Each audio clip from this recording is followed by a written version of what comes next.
So ito guys, bago kayo makalabas dito sa barko guys, kailangan scan nyo yung ID. Morning. Scan your card please. Thank you. Okay, thank you. Shout out from India. This is my brother, small brother, from different mother. Hello. Sometimes he's from the Philippines. From Manila. From Manila. Welcome to Antwerp, Belgium, guys. You know, so tingnan natin kung anong meron sa labas. Of course. Basta dalhan mo kami ng Belgian bread, ha? Anong Belgian girls? Belgian dog. Oh. Yung mga masisipag natin ng mga kasamahan mga kislaw, kahit nasa labas, nagtrabaho pa rin. No? Ibang klase itong mga Pilipino dito sa Belgium. No?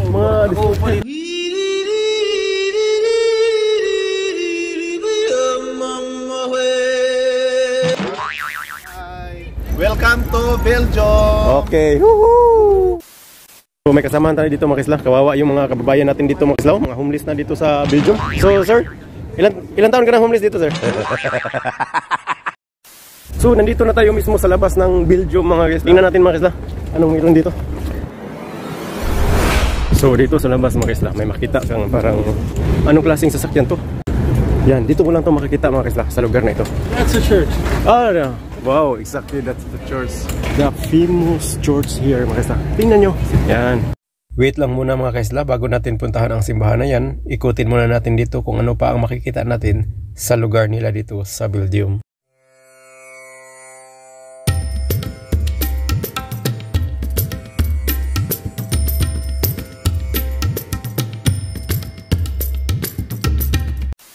Wow. Oh, sorry. So dito mga kaisla, para talagang ma-speechless ka mga kaisla pag nakalabas ka dito kasi maamis ka mga kaisla. Kaya mo galing ka sa loob ng barko, mga bakal yung natingnan mo tapos bigla kang napalabas mga kaisla. At ito yung makita nyo naman. Ito yung entrance mga kaisla sa papuntang simbahan. Silipin lang natin kung ano. Ngayon Sunday, so maraming tao sa simbahan mga kaisla. Araw na ang linggo ngayon. So it's church time. So tingnan natin, kakaibang simbahan din dito mga kaisla. Parang nasa ibang bansa ka. Tingnan mo, mga tao nagpunta dito, hindi lang sila magsimba, nagpicture-picture lang. Ito yung pinaka-entrance, main entrance ng simbahan dito. Yan. Dito, tingnan nyo gaano kataas yung ano nila. Yan. Yan yung pinaka, at yung mga tao dito mga kaisla, dito lang sa paligid. Yan. At ito, may ano ito, may puting bato. This statue dedicated to the story of a Flemish boy and his dog was relatively obscure in Belgium, but a cult sensation in Japan. After grandfather's death and a series of misfortunes, Nello loses his job and becomes homeless. On the night of Christmas Eve, the boy and his dog go to Antwerp and, by chance, find the door to the church open. The next morning, Nello and Patrash are found frozen to death in front of the Rubens altarpiece. Munta ka na dito sa gilid. At ito yung gilid ng simbahan mga kaisla. Mga tao dito, kalmado lang. Wala kang makikitang nagbibinta ng mga kandila, mga bulaklak. Tingnan nyo mga kaisla. Ito yung mga pakulo dito. Yan, oh. Yan.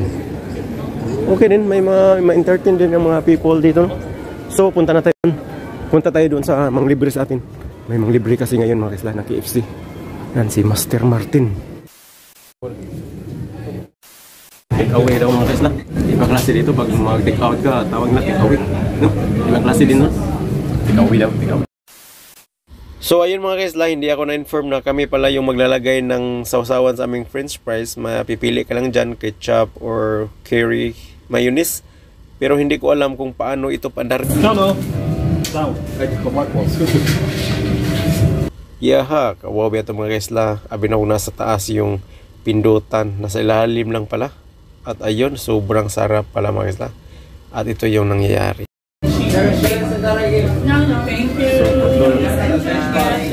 So inubos mo lahat mga kaisla. So ito yung itsura ng price nila dito mga kaisla.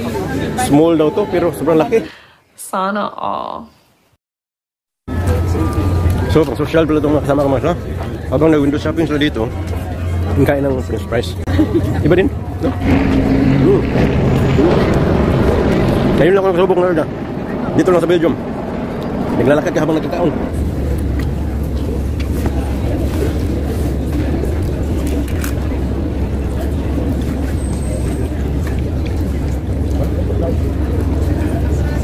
Hindi ko alam kung ice cream ba ito or french fries.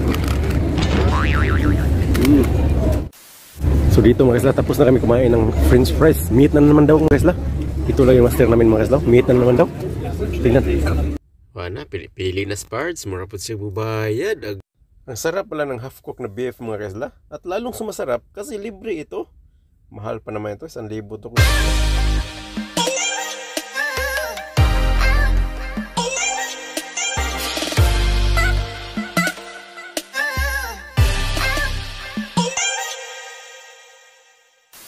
So may ulo ng kabayo dito mga kaisla.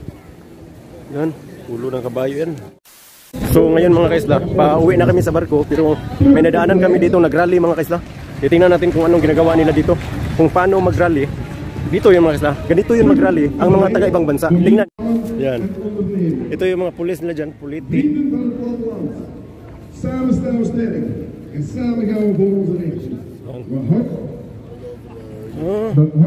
Tingnan nyo mga kaisla. Mag-rally sila, nakatayo lang. Makibaka. Makibaka. Ibagsak. Ibagsak.